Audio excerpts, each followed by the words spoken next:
Hello guys, welcome to మామి ఇంటి రుచులు. ఈరోజు నేను మీకు చాలా క్విక్ అండ్ హెల్తీగా అయిపోయి ఒక రెసిపీ చూపించిపోతున్నాను. అదే కొబ్బరి బెల్లం పాన్ కేక్స్. దానికి కావాల్సిన ఇంగ్రీడియంట్స్ చూసేద్దాం. 1 కప్ మినపప్పు, 1 కప్ బియ్యం, 1 కప్ పచ్చి కొబ్బరి తురుము, 1 కప్ బెల్లం. ముందుగా మినపప్పు అండ్ బియ్యంని ఇట్లా 4 to 5 hours పాటు నానపెట్టుకోవాలి. ఇలా నానపెట్టుకున్న దాన్ని మనం ఫైన్ అండ్ థిక్ పేస్ట్ చేసుకోవాలి. దాంట్లోనే కొబ్బరి బెల్లం కూడా వేసేసి ఇట్లా మెత్తగా పేస్ట్ చేసి పక్కన పెట్టుకోవాలి.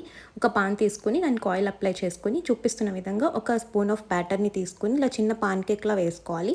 వేసుకున్న దానికి ఒక 1/2 టేబుల్ స్పూన్ ఆయిల్ కూడా వేసుకొని మూత పెట్టేసుకొని స్టవ్ని లో ఫ్లేమ్లోనే ఉంచుకుని మంచి గోల్డెన్ బ్రౌన్ షేడ్ వచ్చే వరకు మనం వేయించుకోవాలి. ఇలా వచ్చిన తర్వాత ఇంకొక సైడ్కి కూడా ఫ్లిప్ చేసుకొని ఇంకొక 1/2 టేబుల్ స్పూన్ ఆయిల్ వేసుకొని మళ్ళీ మూత పెట్టేసుకోవాలి. ఇది ఇంకొక 2-3 మినిట్స్ లో ఫ్లేమ్లోనే ఉంచితే మంచిగా ఇట్లా బ్రౌన్ షేడ్ వచ్చేసి వేగుతుంది. తర్వాత దీన్ని తీసుకుని సర్వ్ చేసుకుంటే ఎంతో ఈజీ అండ్ హెల్తీగా అయిపోయే కొబ్బరి బెల్లం పాన్ కేక్స్ రెడీ.